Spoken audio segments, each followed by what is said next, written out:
It's time we give back. Sow a seed and show someone where love's at.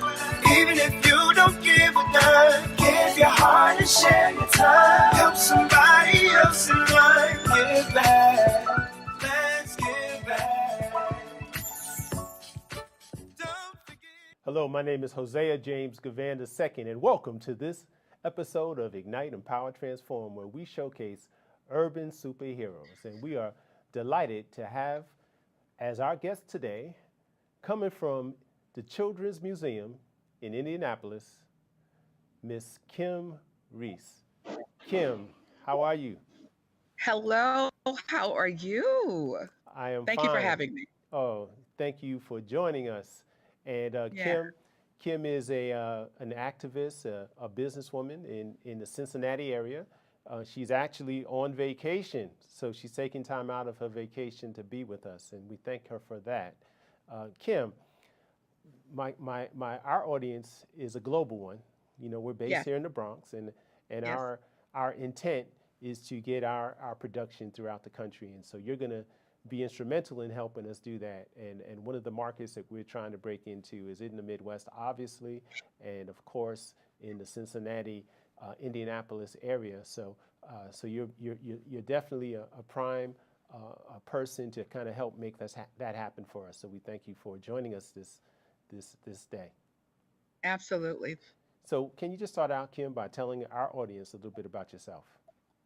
Okay, wow. Well, other being your publicist and working with you and your organization, Yes. I'm a publicist agent, and I've been doing this sort of work, oh gosh, roughly in the PR arena about 30 years. Wow. And So I so right out migrated of to, diapers. That's amazing. That's amazing. oh, you're so kind. You're so kind. Thank you so much.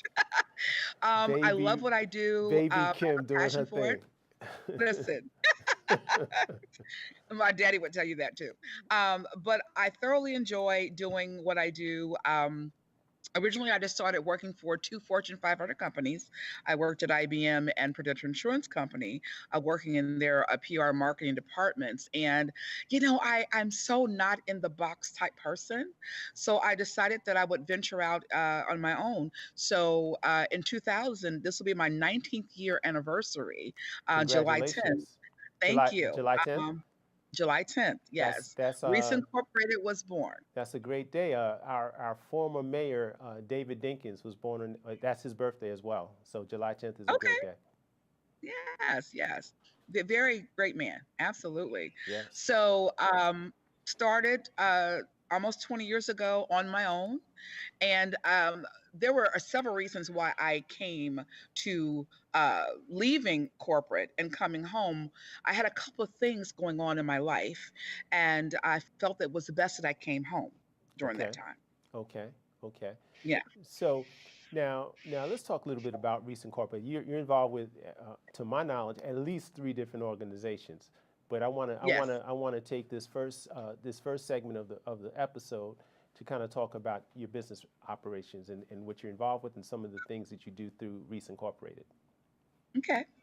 Well, again, I work with four nonprofit businesses. I work with pro and semi-pro athletes and entertainers. So those three areas are pretty much my expertise. Now, they're very different and very diverse. However, very relative in that my job and my role is to get organizations, individuals out there into the community so people know who they are and what they're doing. So that's across the board, regardless to what type of client that I have. So Um, so again, mhm. can you share with our audience some of your clients, past and present? Okay, well, I've worked with a handful of NFL players, and I won't name them all, but I will give a shout out to Dante Moak right now, and to Robert Sands, and um, I worked very briefly with Kobe Bryant, and with did some community service Kobe type work Bryant, with. that's one of my favorite players all time. Yeah, Kobe. He's quite a Kobe player. is Was quite a awesome. player. Um, yeah, and I did, and that was through an organization. I also did some volunteer work with Vinnie Ray, with Brandon Joyner. So I'm going on about some of the athletes that I've done work with.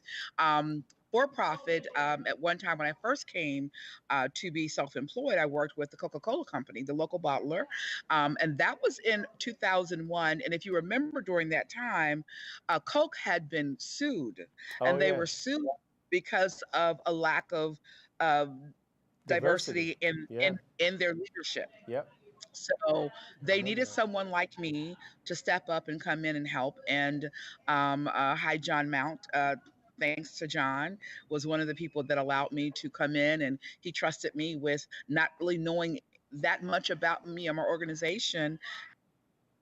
And I came in and did some of that work for them, and that relationship lasted for several years. So, so again, I have a very diverse group of people. I've worked with individuals. I have Have you one worked in with the particular, University of Cincinnati as well? I know you had. absolutely. Okay. So the AD, Mike Bone, the current AD, we had a relationship, and there's several players that came out of UC at that time. Now, with collegiate players, I work with their families because Mm, I'm not allowed to work with them individually okay. because of NCAA rules. Correct. So Correct. not allowed to do that. Correct. So, but when they graduate and they enter the pro arena, then I then take over and do their PR. So Okay. I've met a lot of football players that way, a couple of Mm-hmm. basketball players that way. Mm-hmm. Just recently made a connection with um, one of the Indiana Pacers, who I'm hoping to do some major PR for him and what his organization is doing. So with the athletes, they tend to, as far as people ask me, what do you do for athletes? Like, what do you do for them? Well, most of them have foundations, Right. and they have organizations that they're trying to get out. That's where I step in. They have their own agents. That's different. That's different from what I do. Right. My role is specifically public relations and PR for them. Right. So again, very diverse in my clientele. Okay. That sounds fantastic.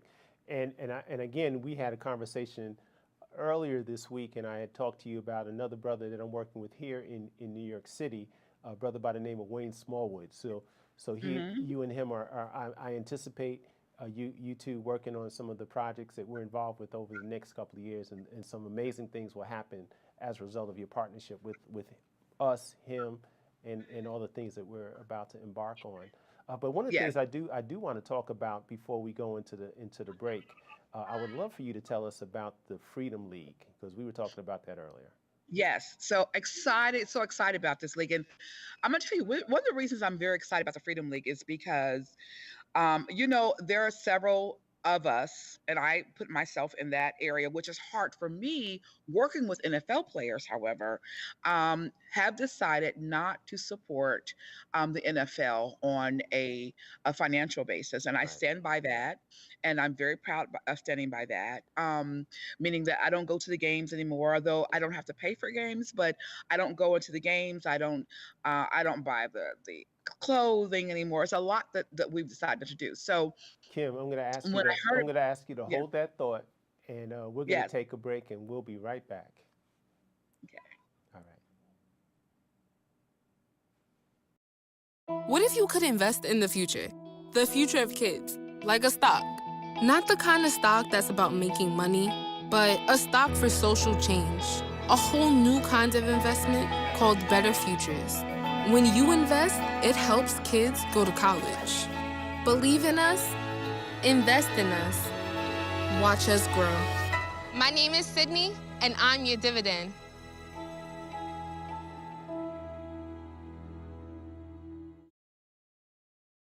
Lift every voice and sing.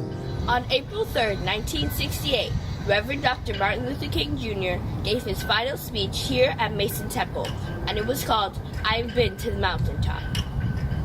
The next day, on April 4th, 1968, Reverend Dr. Martin Luther King Jr. was gunned down here at the Lorraine Hotel. Because I've been to the mountaintop. welcome back to this segment of Ignite, Empower, Transform. My name is Hosea James Givan II, and we're having a delightful conversation with my dear friend, Kimberly Reese. Kim, Yes. let's keep it going. What's going on with the Freedom Yes. League? Okay, so I'm so excited about the Freedom League, and some of you may or may not know about this league. A lot of people weren't aware of it, and we're enlightened. I'm excited because it is a league that is owned by primarily African American former NFL players and some CFL players and some arena players. Right now, there are several teams throughout the country, and real excited about our particular team, which is the Ohio players in Ohio. So excited about that. And Great right now name, they're great looking. name. Yeah, great name, Catchy. absolutely. So, and all of the teams are named for the city that they're in. It's a relative to the city, what they're known for. So again, as you all know, the Ohio players came out of Cleveland. Right, So, right. and actually Cleveland, some parts, one player from Cincinnati, one member from Cincinnati, and one player from Cleveland. So excited about that. So, Can I so just again, this, let me just yeah, interrupt one quick second? For those of you who don't know, the Ohio Players was a very popular band back in the '70s and the '80s. So right, right, for the younger audience members who may not have heard yeah, of them before, which is very possible, the yeah, Ohio Players were based obviously in Ohio, but as Kimberly just mentioned, right. out of Cleveland. I'm sorry. Right. That that funk music. You gotta Yeah, Google them. Just yeah, Google them. yeah, The yeah, music is awesome. yeah. So the Freedom League is forming. They hope to launch by next year. Right now, they're building their organization. They are getting sponsorship and investors. And what's great about the Freedom League is they are allowing the fans to have part ownership. So you can actually buy That's awesome. into. That's awesome. Isn't that great? Yeah, it really is. So yeah, so I'm excited about that. I connected with one of the people from the Ohio area, and we're going to see what we can do as far as doing some PR and getting it off the ground and doing some more again work, doing that same thing I do. And I like that challenge. I like Hmm. being a part of an organization that's fresh, new, and just reinventing, the whole frame. And maybe that's in part why you took us on 8 years ago, because Yeah, that was has has it been 8 years? It has. Wow, it has been eight it years. has been 8 years, and it's amazing. It's But been a it was wonderful relationship, and you've done a lot. And let me just say this: Kimberly had done a tremendous job in terms of bringing awareness about our organization in her area, which is Cincinnati, and she was able to get us on ABC. She was able to get us on Fox TV to talk about the National Give Back for Kids campaign, and we could never thank you enough for that level of exposure that we were able to get, and it really helped to catapult the organization. So we thank you so much for that. absolutely, absolutely. It was an Yes, easy thing to come apart and be a part of the team. The people that you have around you on this team are just really awesome and focused and have a passion. You have to have that passion. yes, So it was very yes. easy. Thank you. And speaking of passion, I know you have, in addition to your corporation, Reese Incorporated, you have two nonprofits that you're involved with, and you want to talk about. I know one is focused on autism, and the other is in developing our boys. So can you talk about the first one, the autistic one, at this point?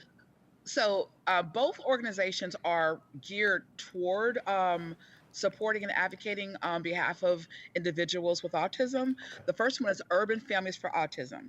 I founded that organization in 2000 because what I was finding was not many, there are families that were in the urban communities just weren't getting the resources, Right. and they didn't know how to access the resources. They Okay. were there, the are there. The money's available. So what we do every year, we have several fundraisers throughout the year, and that money is built up specifically for summer programming. Because once these kids get out of school, there's nothing for them to do in the summertime. Right. You get a plethora amount of resources and things to do when you're in the school system. Right. But in the summer break, parents were finding that it was a challenge for them to find things for their children to do. And then, of course, we service those families that have kids up to 22, just like the school system. The school system, what a lot of parents don't know is that if you have a child on an IEP, you can keep that child in the school district until they're 22 years old to get those resources that you need. Okay, And just then when back they, up 1 second, Kim. For those that you don't know, can you explain what an IEP is? Okay, an IEP is an individual educational program. That's what it stands for. Along with that IEP Right. is an evaluation. So there's an evaluation happens first with a group of professionals at the school district. Now, parents, you have to ask for this stuff because they don't just hand it to you on a plate. You get an evaluation, and then that is what they use to build that IEP. Right. So it's an individual program for that child, and we have to take an individual approach to our children. Yep. Not all children learn the same. Right. There are children that are also what's on a 504. They may not have a disorder like autism, but they may have another disability or another issue that will may prevent their educational process. Okay. Okay. So that's the first one, and then the second one is geared more toward males. Okay, so that is the Spectrum Voice Right. Foundation, and that is specifically for young men who have autism or on the spectrum. Now, mind you, the spectrum is very broad. Okay, Yes. and this will allow them to participate in athletic activities, things where they can do with their hands, engineering, anything that will help them to be to thrive in society. And we really want to focus on that. And I know as a woman, like, well, you're a woman. Why do you have an organization, for boys? And I have two boys. There you I have two go. boys. There you go. That's And I enough have reason. concerns. And one of the key components to the Spectrum Voice is to advocate for our young men out here in our communities because you know what's happening to them. That is So so important and so needed. But Kim, at this time, I'm going to ask if we can take one more break and come back, okay, and we'll close out and have another dynamic conversation. So join us okay. in a few seconds, our friends. Thank you.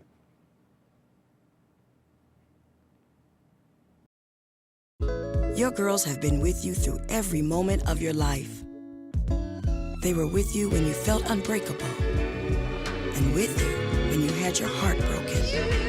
They were with you when you shared your love with the world, and with you when she became your world. They're still with you right now. But how well do you know them? Lift every voice and sing. This is the historic Little Rock Central High, where in 1957, the Little Rock Nine integrated the school. In August 2005, a monument was dedicated to those 9 brave black students next to the Capitol in Little Rock, Arkansas. Let us march on. Hello, my name is Hosea James Givan II. We're here for the final segment of Ignite, Empower, Transform, and we are, again, with Kimberly Reese, coming in from Indianapolis at the Yes. Children's Museum there. What's up, Kim? Thank you so much. This is good. This is real good. I love it. Yeah, I'm enjoying the conversation. So let's talk. Let's close out. We were having a conversation about the nonprofit, the second one. And then what we'll do is we'll kind of go into some of your projects that you're involved with. And I do want to talk about also one other thing as it relates to the activism and the need for activism. Yesterday here in New York City, there was some activism as it related to young people wanting to create more attention and the need for, in terms of political leaders and leaders around the world, in terms of the environment and the need to protect the environment. So that that would happen in New York City, actually, they had protests and demonstrations around the world. And so Yeah. we are starting to see young people get involved and create the activism and the energy that we need to create change, which is wonderful, which is wonderful. Absolutely, All right? absolutely. And that was also one of the visions for the Spectrum Voice, was to allow a platform for individuals to not just stand up for yourself, but stand up for others, and to ensure that our boys are safe. And I want to get back into making sure that, our sons are taken care of. We see what's happening in society with our young Black men. But Absolutely. the other thing is, I feel that and I'm not old, but I feel like I'm old enough to where I've lived life and I've seen things, and there seems to be a bit of stagnation, in my opinion, Yeah. when it comes to people standing up and say, okay, here's what we believe. um, yes, we have millennials that are out there doing some things, but I want to make sure that we all understand that everybody has a voice Right. and everybody has a responsibility to Right. stand up for something, Right. to stand up for something. Right. Of course, we look at ourselves and see what it is that we're doing. Right. But on the flip side of that, what can we do to impact change? Right. We can't do that sitting on our couch. Right. Right. See, that's the primary mission of the National Give Back for Kids campaign. Just pretty much you so eloquently stated your position just now, but that's our focus, and we intend to be a part of the group of people and the group of organizations that help to kind of create more momentum as it relates to civic engagement, because it's so important, and there are so many issues that are so relevant that we need to put more pressure and more focus and get more energy behind some of the things that we're dealing with as a society. So that's not going to happen. Things won't change unless people get involved. And so we're very excited about. It seems like there's a growing climate where there's an opportunity to help to ignite more excitement and more energy in terms of civic engagement. So I applaud everything Absolutely. that you're doing, and I applaud the Thank you. position and your leadership. All right, because you're taking a leadership role. You started one company and two different organizations, and I also know that you're very involved with the school community. I know you're involved in politics in Ohio, and so you're not one of those people that sits back. You stand up and get involved, and we need that, and we need to showcase and highlight people like yourself. That's why we consider you an urban superhero. So thank you so much for everything you're doing. Thank you so much. I've told the people in the school district here in Cincinnati, in the Sycamore School District where I reside. I told them, I said, I'm here to remind you of some things. There you go. I'm going to always challenge you guys. I'm going to be in your face. I'm going to say, okay, what about this? What about that? What about diversity? What about advocacy? I'm going to continue to do that. And I said, I'm going to be that voice. Sometimes we can have meetings that have diversity groups and have, culturally responsive organizations, but we can talk till we're blue in the face. But what are we doing? We've got to put those words into action. I'm that mama. I'm that sister. I'm that woman that's going Mhm. to remind you, okay, now what do we do next? Right. How do we go forward from here? We can Right. continue talking until we're blue in the face. So, Right, right, right. That's what's up. Exactly. That's exactly what we need. That's exactly what we need to inspire others to do. Because greatness is not what you do; it's what you inspire others to do. And we right. believe that. We believe that wholeheartedly. I know you're working on a docu-series. Want to tell us about that? Yes, I'm so excited about this. It's I think I'm more excited because it's my baby. But I was approached by a producer who works with several of the major networks, and he said, we need to put something together for you. Given your situation, as I said earlier, I have 5 special needs children. I Right. have 4 children that are on the autism spectrum, and I have one daughter with a congenital heart defect. Wow. And the one with the heart defect doesn't have autism, but still needs mama Right. as well. Right. Now, my kids are 4 of them are grown, and I have an 11-year-old, and I'm still very needed in their lives. Right. So, this docu-series will be around my life as a publicist, how I have to hold it down. After 20 years of marriage, my marriage ended because my husband just could not handle it. And he told Right. me, I can't do this. So I had to take on the reins and continue moving and allowing my children to be in a very functional environment so they would thrive. Right. So it's all about that and what I do and how do what I do. Right. So. Right. Right. And so when can we expect to see the series? Do you have a idea of when it's going to launch? Do you have a potential Well, date? we're in the process of we're filming right now. We're working on a couple of pilots, and we hope by next fall we should see it. Fall of So 2019. fall of 2019, Wow, we're that's hoping. close. Yes, it's very close. Oh wow, Yeah. that's tremendous. We're, and people, if you see it, please watch it. We want those ratings to go up because here's the deal: this is not a reality show; it's a docu-series. So it's unscripted. It is just about my life and my challenges with meeting with teachers with for my kids and dealing with therapies and having situations where my child may have a meltdown due to sensory issues and how I have to take her to the hospital and all those things that come with being a parent with special needs children. It is very challenging. And there are times where I'm like, you know what, God, I can't do this. And I used to question God, why did you give me these children?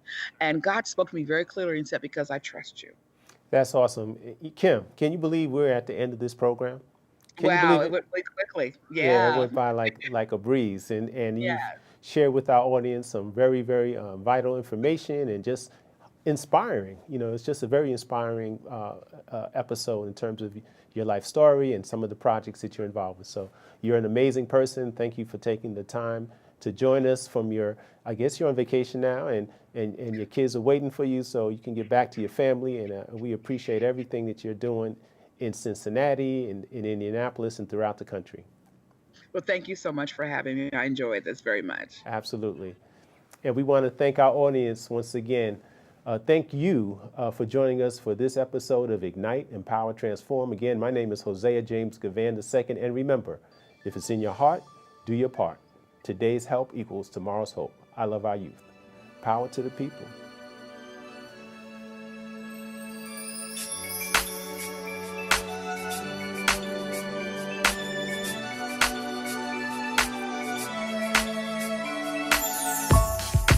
I see all your smiles and all the tears streaming down on your faces. But I know all the while it's gonna be okay, yes it is. Just open up your eyes